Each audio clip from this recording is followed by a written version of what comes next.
Okay, so now we are going to start up with today's topic, that is wages. So first of all, we should know what is wage, right? सबसे पहले हम लोग को पता होना चाहिए कि वेज क्या है. We should know what is wage. So what is wage? Wage क्या है? It is the reward which we pay. To whom do we pay this reward? To the laborers, right? We pay this reward wage to the laborers for providing their services. हम लोग veg किसको देते हैं? हम लोग wages जो है labour को देते हैं, जिनको हम लोग फैक्टर्स ऑफ प्रोडक्शन कहते हैं, और हम लोग उनको वेज इसलिए देते हैं क्योंकि वो अपनी सर्विस हमें प्रोवाइड करते हैं, right? So write down the term wages means the reward paid to the workers as agents of a factor of production called labor.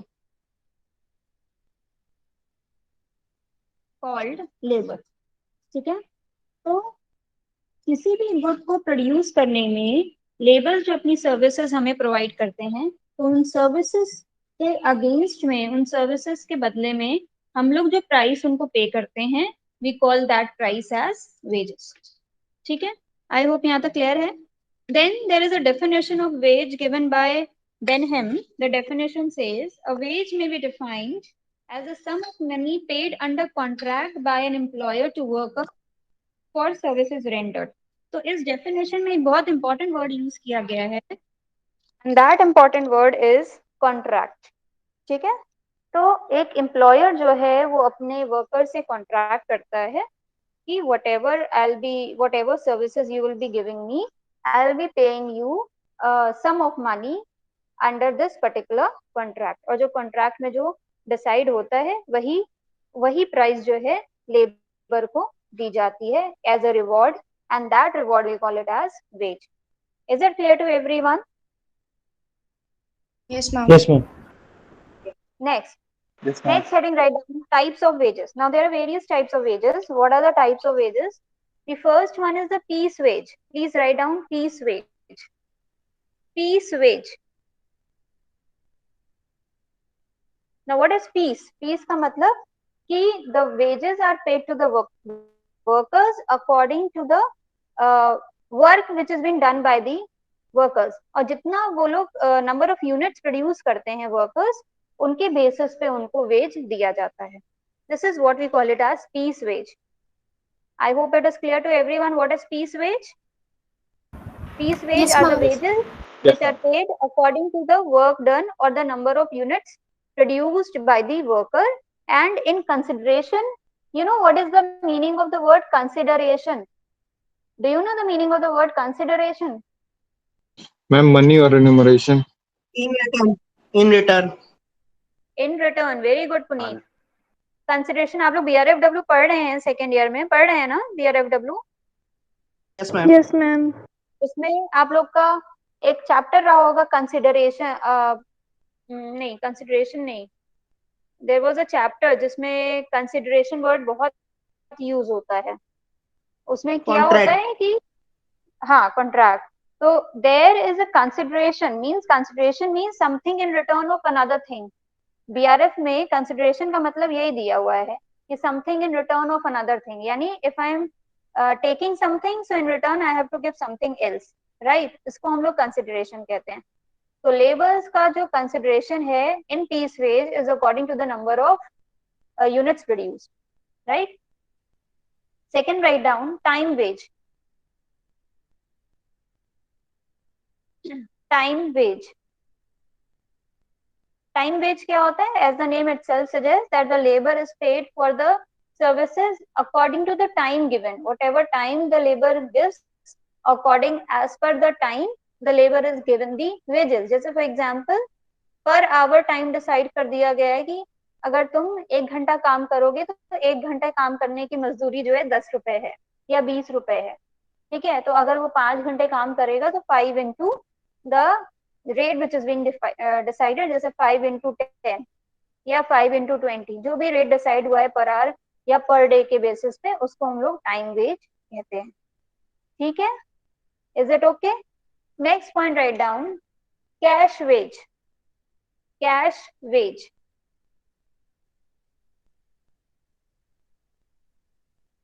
Cash wage का मतलब वो वेजेस जो लेबर को दिए जाते हैं in terms of money, money के terms में जो दिए जाते हैं, कैश के फॉर्म में जो दिया जाता है, उसको हम लोग कहते हैं cash veg.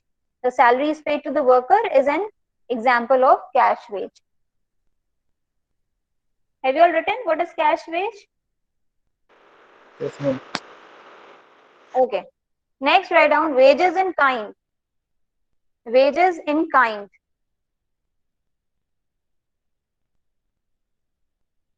wages in kind। तो कैश की जगह अगर किसी काइंड में, काइंड का मतलब क्या हुआ? Not in terms of money but rather than in terms of goods or anything else, when the wages are paid in any other form rather than cash, it is called as wages in kind। written? Yes, ma'am. Next is contract wages। contract wages, contract wages में क्या होता है? Contract wages में जो labours होते हैं उनके साथ पहले ही कॉन्ट्रैक्ट एक बन जाता है कि इस काम को कंप्लीट करने में जितना भी पैसा हम मतलब जो एम्प्लॉयर होता है वो ऑलरेडी डिटरमिन कर देता है कि आपको ये काम करना है और इस काम को कंप्लीट करने के लिए I will give you this amount of money, if you are ready to work you can work. तो अगर लेबर को लगता है कि नहीं ठीक है हमको इतना पैसा मिलेगा इस काम को अगर हम कंप्लीट कर देंगे, तो वो वर्क करता है, and that is as per the contract. और कॉन्ट्रैक्ट होता है फॉर द कंप्लीट वर्क, ठीक है? तो इसी को हम लोग कॉन्ट्रैक्ट वेजेस कहते हैं। जैसे अगर एक कॉन्ट्रैक्टर है तो he said it is being said to the contractor that if he will be paid rupees 25,000 for the construction of building, so it is termed as contract wages। Ma'am wages in kind बता दीजिए एक बार और। Wages in kind का मतलब होता है ना कि कैश में न देके जो है अदर फॉर्म्स में देना। जैसे have you heard of barter system? Barter system का नाम सुना है आपने? Yes ma'am, yes. Barter system में क्या होता है कि गुड्स के बदले में गुड्स दिया जाता है।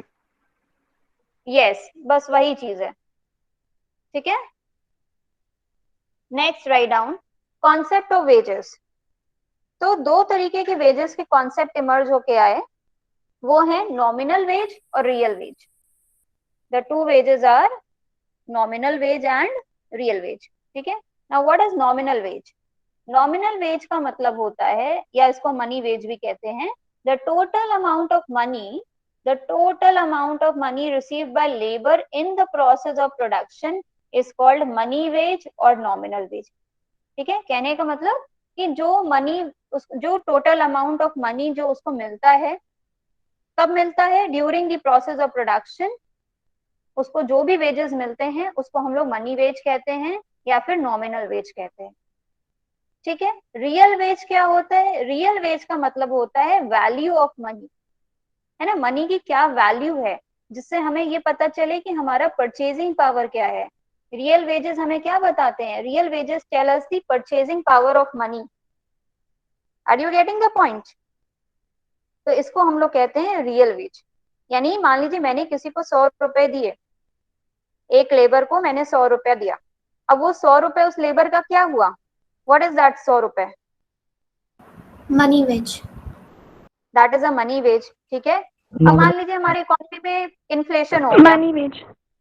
यस, इकोनॉमी में इन्फ्लेशन हो गया। इन्फ्लेशन, डिफ्लेशन, स्टैग्फ्लेशन हमारी इकोनॉमी में लगा रहता है, you all know it very well, ठीक है? अब इन्फ्लेशन हो गया, कमोडिटीज की प्राइस बढ़ गई। 100 रुपए में जो वो सामान 10 पीस खरीद पाता था, अब उसी 100 रुपए में वो कोई कमोडिटी को सिर्फ 5 पीस खरीद पाएगा। उसका रियल वेज क्या हुआ? बढ़ा कि घटा? घट गया। डाउन हुआ। घट गया, यानी उसकी परचेजिंग पावर जो है वो फॉल हो गई। और मान लीजिए हमारे इकोनॉमी में इन्फ्लेशन की जगह डिफ्लेशन हो गया, कमोडिटी सस्ती हो गई, तो पहले वो 100 रुपए में 10 खरीदता था, अब वो 100 रुपए में 15 खरीद रहा है, तब उसका परचेजिंग पावर बढ़ा कि घटा? बढ़ा। बढ़ गया। बढ़ गया। यानी उसका रियल वेज बढ़ गया है। तो रियल वेज से हम लोग को क्या मतलब समझ में आता है? रियल वेज का मतलब होता है कि हमारी क्या परचेजिंग पावर है। Are you getting the point? Yes ma'am. Yes ma'am. ठीक है। तो रियल वेज कैसे कैलकुलेट करते हैं? Money wage upon index of prices into 100। This is the formula for calculation of real wage. Index of prices, wholesale price index आप लोग ने पढ़ा होगा, है ना? Consumer price index you all have studied in 12th I suppose. CPI, WPI, have you all studied all such terms?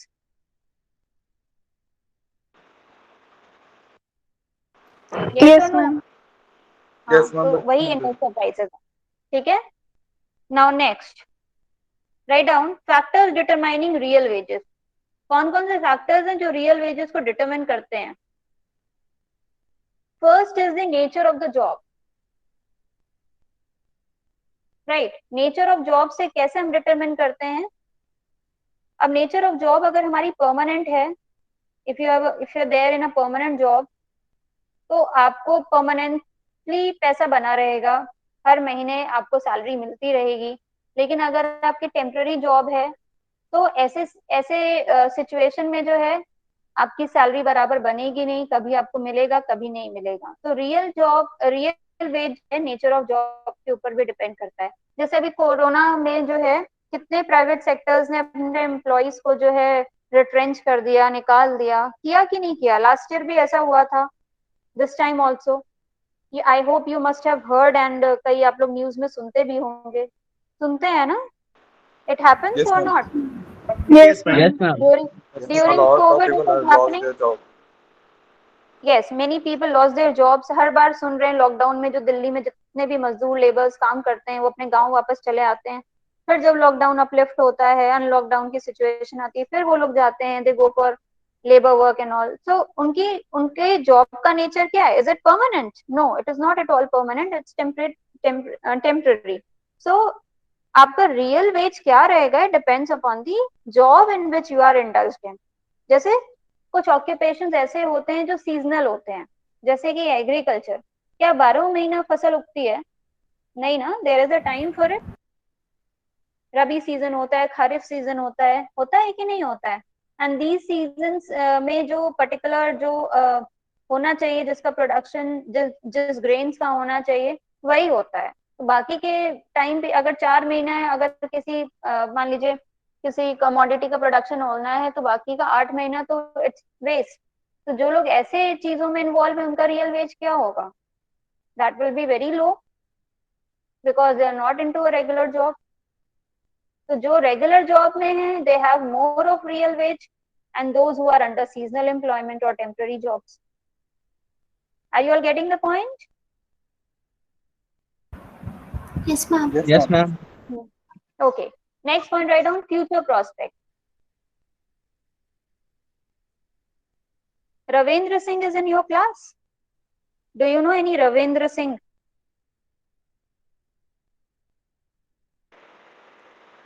Yes, students. नहीं ma'am. No, ma'am. No. No नहीं ma'am. जानते? No ma'am. You don't know any Ravendra Singh?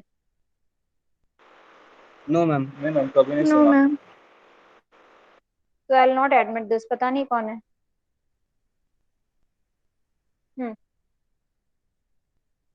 Next, write down future prospects. Future prospects. अगर हमको लगता है, labour को लगता है कि भाई अगर हम काम करेंगे अभी, हो सकता है फ्यूचर में प्रमोशन हो जाए, आगे जाके हायर वेजेस मिल जाएं, तो एट प्रेजेंट टाइम वो लो वेज में वर्क करना प्रेफर करता है। तो रियल वेज हमारी फ्यूचर प्रोस्पेक्ट को लेके भी डिटरमाइन होती है। ठीक है। Next, write down possibility of extra earning. Possibility of extra earning.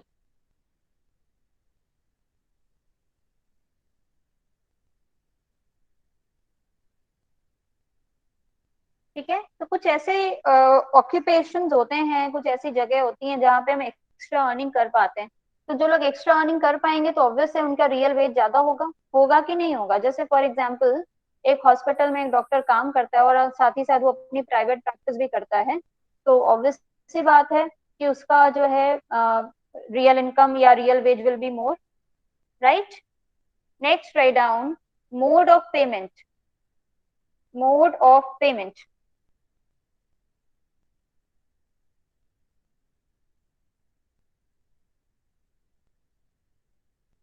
written everyone, mode of payment.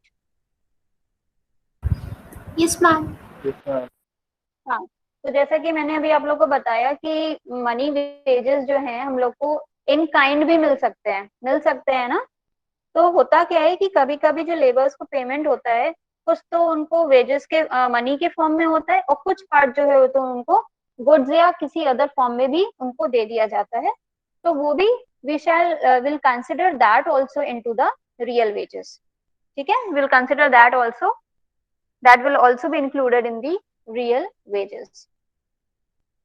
Next is hours of work.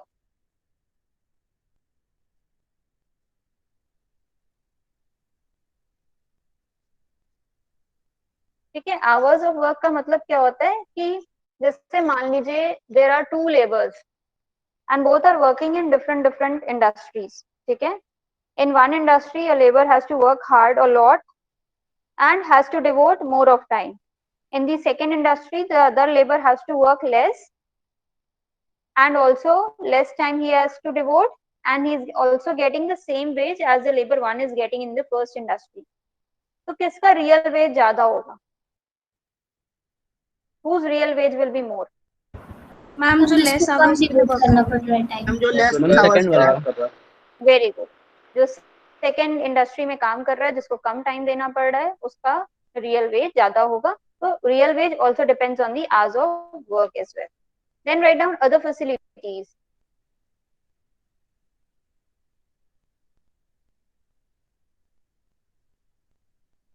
Other facilities. Other facilities में क्या आएगा, जैसे आप कहीं जॉब कर रहे हैं तो साथ में आपको conveyance charges, medical, free education to children, अगर ये सब भी चीजें मिल जा रही हैं तो ये भी तो कहीं ना कहीं आपके रियल वेजेस को अफेक्ट कर रही हैं. These will also be included in your real wages and your real wages will be increased to a considerable level. So other facilities also affect the determination of real wages. Next write down price level. Price level.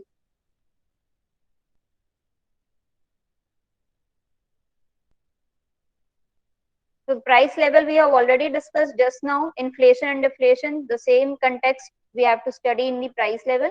कि अगर economy में inflation हो जाता है तो हमारा real veg यानी हमारी परचेजिंग पावर कम हो जाएगी. इकोनॉमी में अगर डिफ्लेशन हो जाता है तो हमारी परचेजिंग पावर बढ़ जाएगी. ठीक है, next write down working conditions. Working conditions.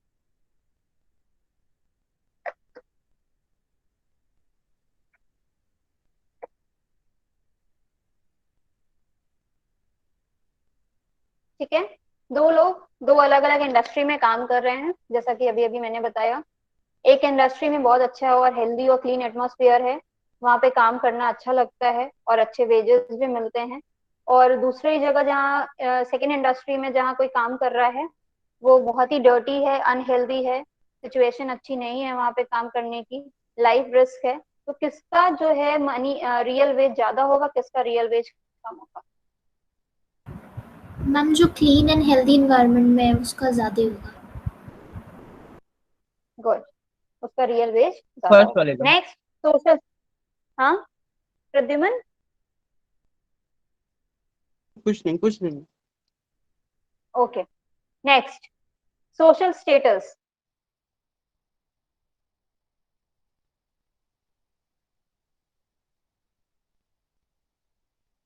ठीक है, सोशल स्टेटस, आप कहाँ पे काम कर रहे हैं, किस पोस्ट पे काम कर रहे हैं, आपकी क्या सिग्निफिकेंस है उस जॉब में, ये सारी चीजें भी बहुत अफेक्ट करती हैं. ठीक है, तो जैसे फॉर एग्जांपल यहाँ पे दिया हुआ है person working in a government job and a person working in a private getting the same salary, but the person who is there in the government job is enjoying more of higher reputation because उसको पता है his job is fixed and he will not be terminated. तो obvious सी बात है that person will enjoy more of real wages. ठीक है, next is cost of training.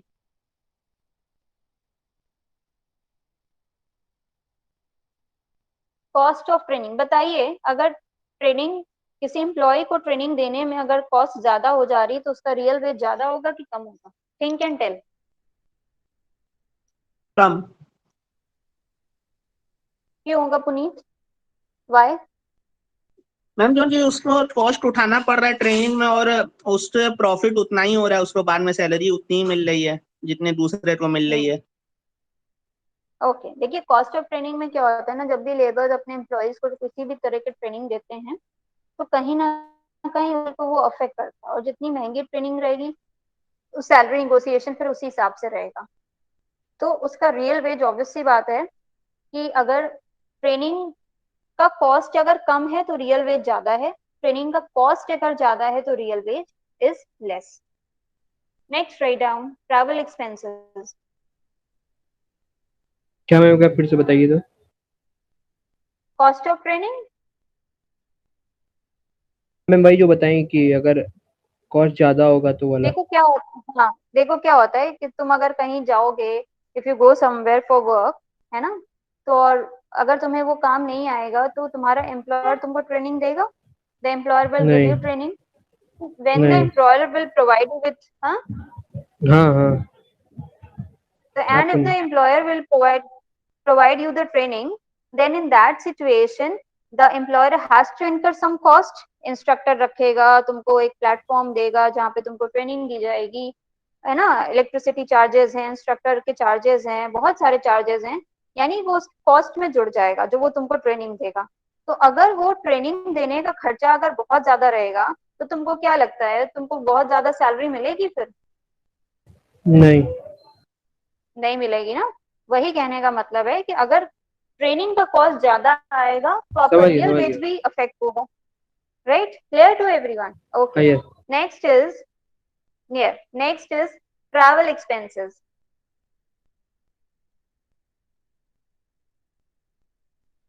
Travel expenses, अगर आपको अपने घर से ऑफिस आने में या आपके वर्क प्लेस जाने में बहुत ज्यादा ट्रैवलिंग एक्सपेंसेस हो जा रहा है, लग जा रहा है, जैसे नॉर्मली दिल्ली वगैरह में क्या होता है, मेट्रो से लोगों को आना जाना पड़ता है ना, नोएडा है, गुड़गांव है, दिल्ली में जो लोग रहते हैं जिनका घर दिल्ली में है और उनको अगर नोएडा गुड़गांव में अगर उनकी जॉब लगती है तो मेट्रो से उनको आने जाने में 1-1.5 घंटा लग जाता है, राइट। तो उनका ट्रैवलिंग एक्सपेंसेस उस उनके उस रियल वेज को अफेक्ट करेगा, फिर उनका रियल वेज कम हो जाएगा। और जिनका ट्रैवलिंग एक्सपेंस कम है, जिनको अपने घर से ऑफिस जाने में या अपने वर्क प्लेस जाने में 10 मिनट 15 मिनट आधी घंटा लगता है, तो उनका जो है ट्रैवल एक्सपेंस अगर कम है तो उनका रियल वेज फिर ज्यादा होगा। Okay, next point is timely payment. Timely payment,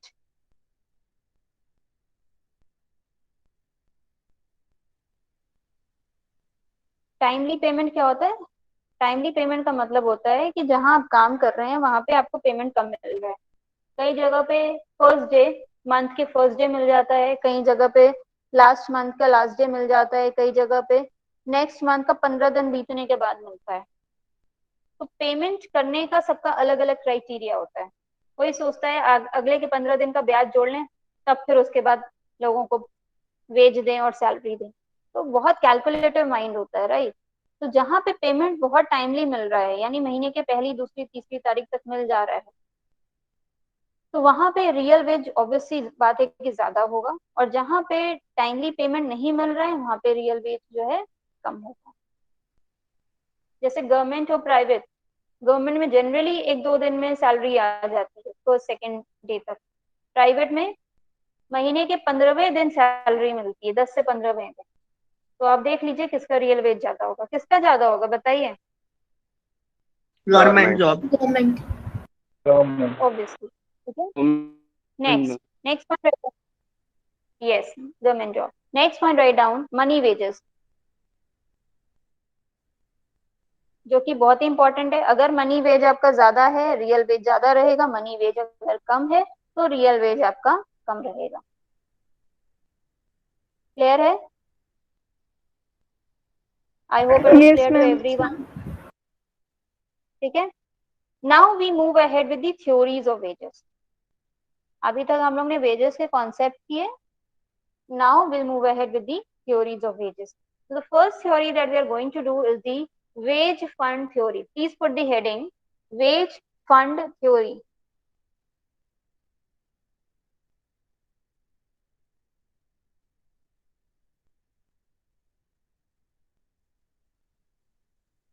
ठीक है, वेज फंड थ्योरी, सबसे पहले इस थ्योरी को प्रोपाउंड किसने किया था? Who has given the concept of wage fund? It's J.S. Mill. Write down. This theory was propounded by J.S. Mill.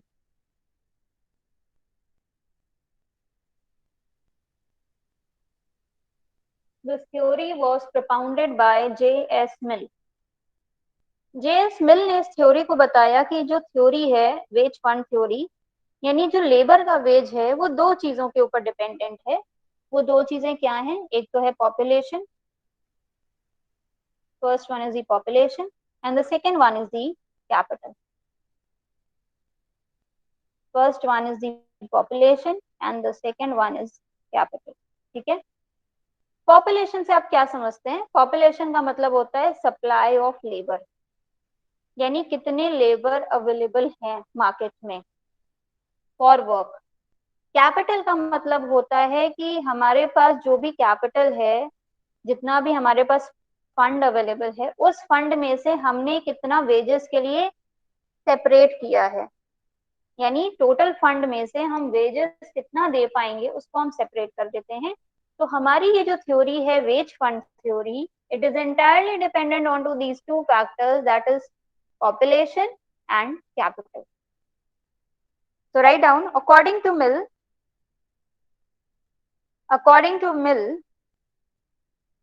the wages depend on two things.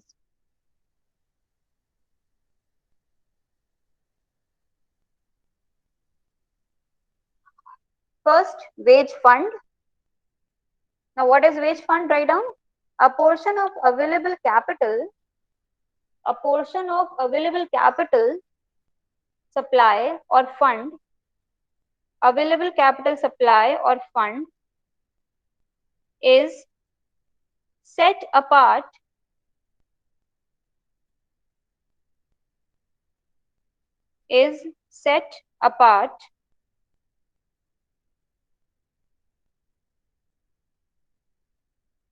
for making wage payment.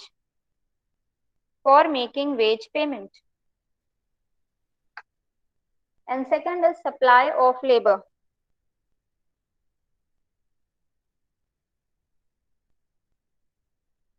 Supply of labor means the population of labor we are talking about. So write down, the size of wage fund at a given time is more or less is given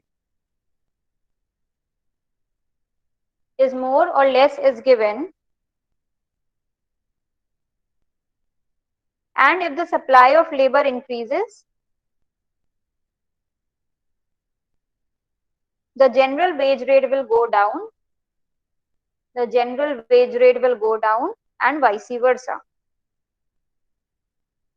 कहने का मतलब, अगर ज्यादा labour supply है market में तो wage rate कम हो जाएगा, अगर मार्केट में ज्यादा कम सप्लाई है लेबर की तो वेज रेट ज्यादा हो जाएगा। Written everyone? Yes, ma'am. Yes, ma'am. Now, अब ये जनरल वेज रेट हम लोग कैसे निकालते हैं? वेज का रेट कैसे कैलकुलेट करते हैं? Write down the formula for this is the general wage rate is equal to wage fund upon number of workers. Wage fund upon number of workers.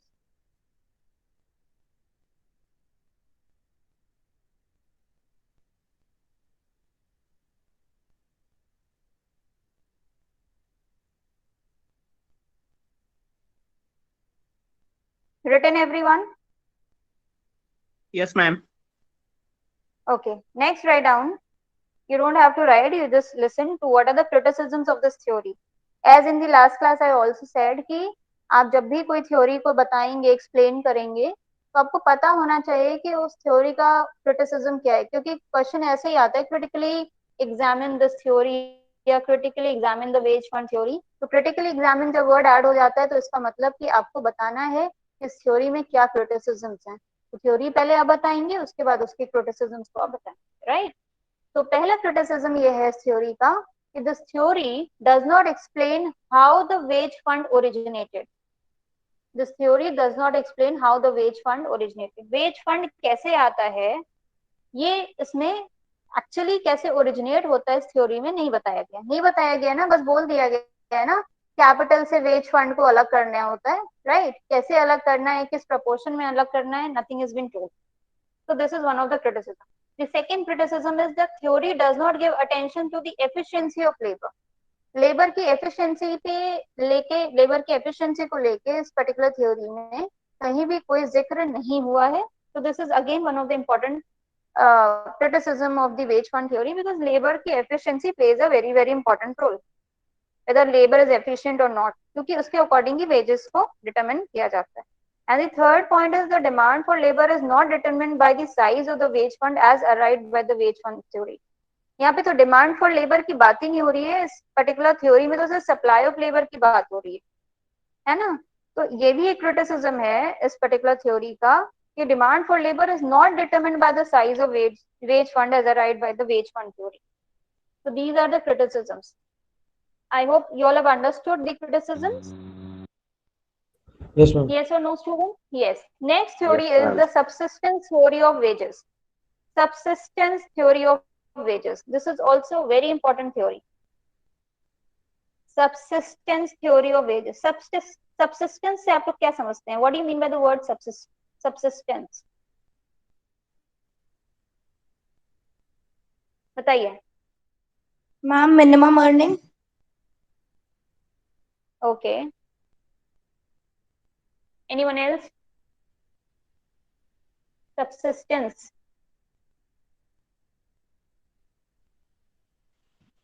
Ma'am, balance. No, not balance. Ma'am किसी को support करना। किसी को support करना। Okay, और कुछ?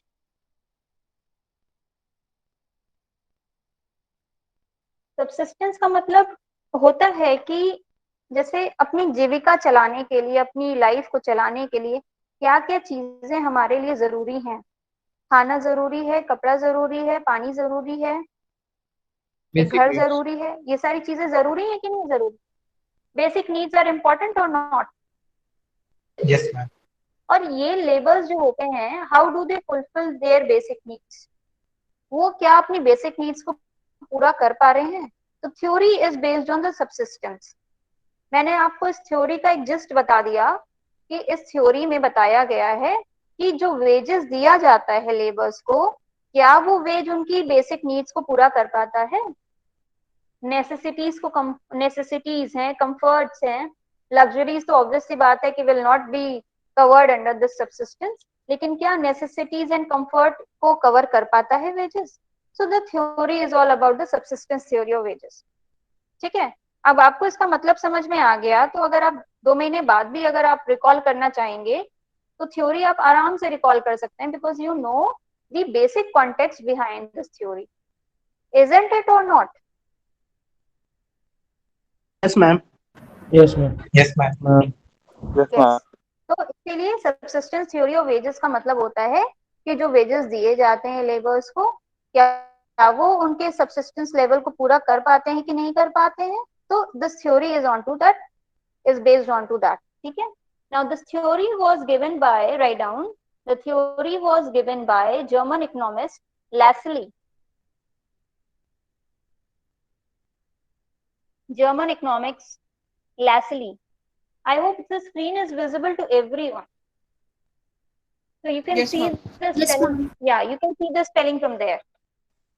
Yes, ma'am. It is visible. तो Lassley ने सबसिस्टेंस थ्योरी ऑफ वेजेस को और भी नाम दिया, which is iron law of wages और the brazen law of wages. Iron law of wages और the brazen law of wages.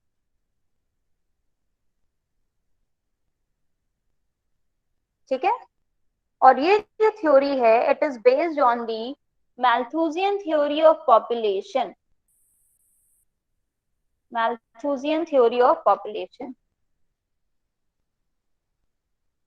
Now I am giving you a homework. Just find out कि what is Malthusian theory of population.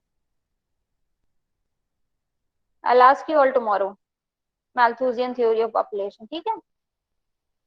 अब इस theory की basis पे क्या बताया गया? इस थ्योरी की बेसिस पे ये बताया गया कि वेज रेट हम कैसे डिटरमिन करेंगे। तो वेज रेट वहीं पे डिटरमिन होगा जहां पे क्वांटिटी ऑफ मनी बराबर हो जाता है सबसिस्टेंस ऑफ द वर्कर्स।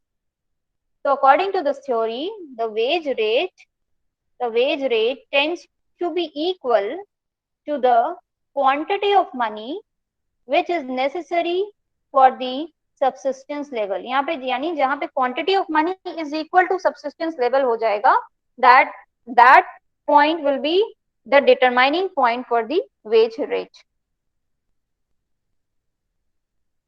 ठीक है? Is it clear?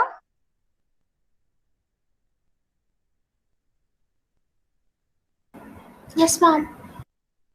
ठीक है। नाउ हमने वेज रेट डिटरमिन कर लिया। अब मान लीजिए कि 100 रुपए हम वेज दे रहे हैं, 100 रुपए चाहिए एक लेबर को अपने आप को, अपना सब्सिस्टेंस लेबर पर डे 100 रुपए चाहिए अपने आप को अच्छा खाना खाने के लिए, चैन से सोने के लिए, मतलब उसको 100 रुपए उसके लिए पर्याप्त है एक दिन का, अगर हम किसी लेबर को दे रहे हैं तो 100 रुपए हमने डिटरमिन कर लिया कि ये वेज रेट है।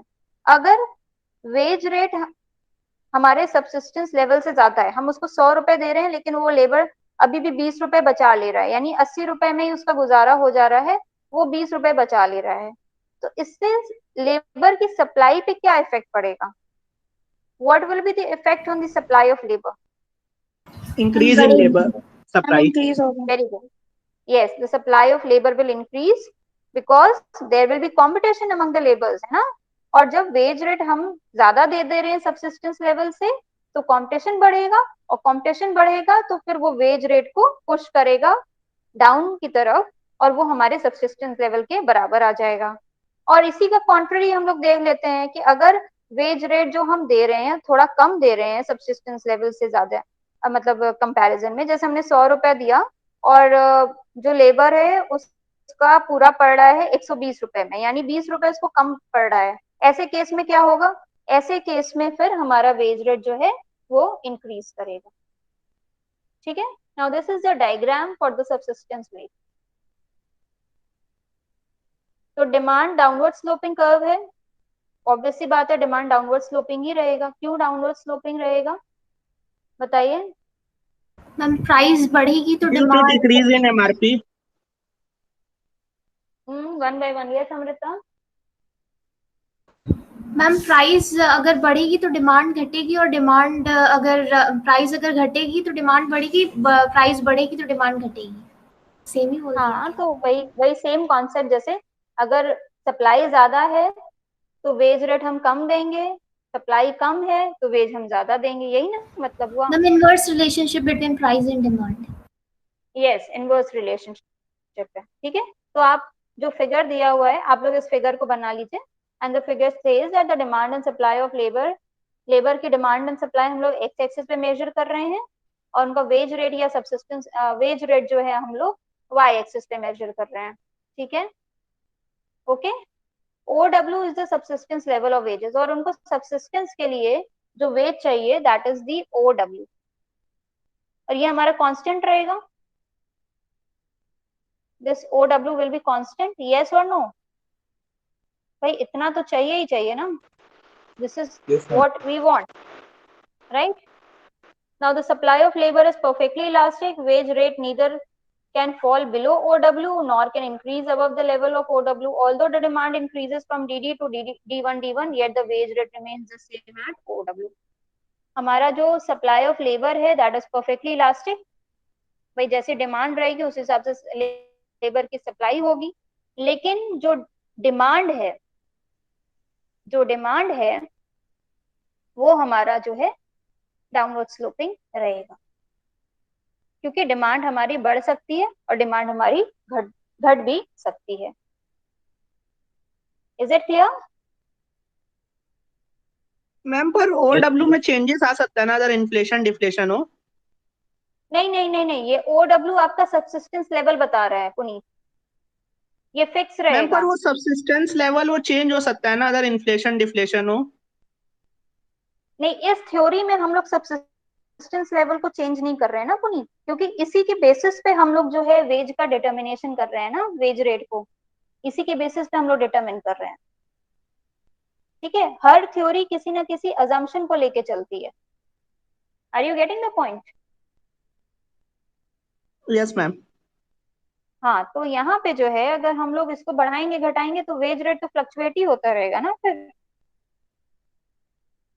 ठीक है, तो हमें वेज रेट को फ्लक्चुएट नहीं करना है, हमें ये देखना है कि सब्सिस्टेंस लेवल पे हमें क्या वेज देना है या नहीं देना है।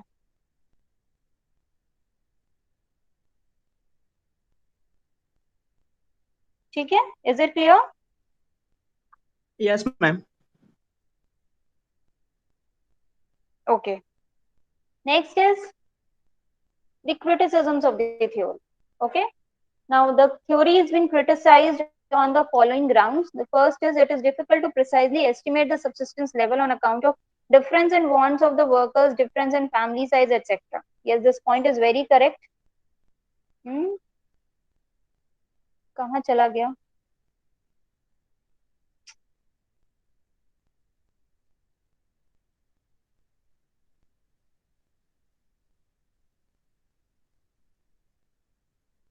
हाँ, तो what I was saying कि यहाँ पे क्या हो रहा है कि दिस पॉइंट सेज कि सब्सिस्टेंस लेवल को एस्टिमेट करना डिफिकल्ट है, बिल्कुल डिफिकल्ट है, क्योंकि हर एक लेबर की क्या वांट है, उसकी क्या नीड है, उसके क्या डिजायर्स हैं, दैट डिफर्स ना। जरूरी नहीं है कि हर लेबर का एक ही नीड हो।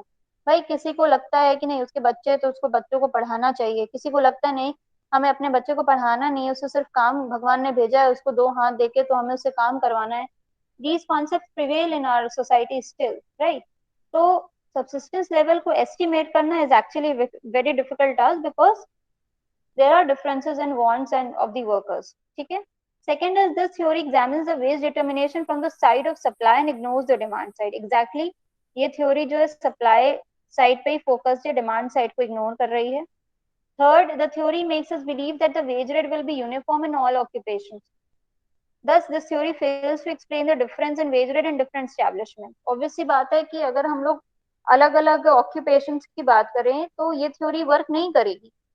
जैसे अगर हम इसको टीचिंग ऑक्यूपेशन में इसको इनकॉर्पोरेट करें, डॉक्टर्स के सर्विसेज में इसको इनकॉर्पोरेट करें, तो क्या this theory will be able to prove itself? No, because इस थ्योरी का कॉन्सेप्ट बेसिकली लेबर्स के लिए है।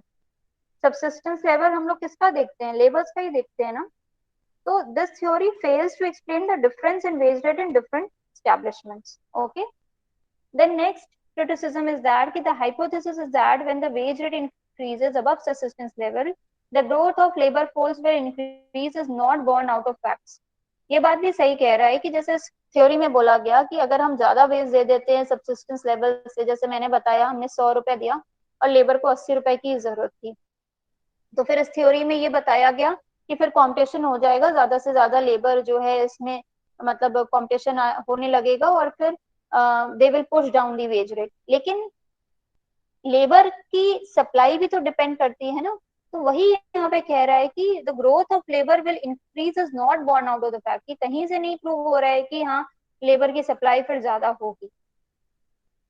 ठीक है, और लास्ट इसमें बोला गया है this theory is not equitable as it is unjust to keep the wage rate to the subsistence level. और ये पॉसिबल नहीं है कि हम हर समय वेज को सब्सिस्टेंस लेवल के बराबर पर ही रखें। It is not at all necessary. जैसा कि अभी पुनीत आपने बोला ना कि मैम इन्फ्लेशन हो जाएगा, डिफ्लेशन हो जाएगा, तो ऑब्वियसली बात है कि इन्फ्लेशन होगा अगर तो हमारा सब्सिस्टेंस लेवल भी तो चेंज होगा, इजंट इट और नॉट? महंगाई हो जाएगी तो there will be differences, right? So these are the yes ma'am. points or these are the criticisms.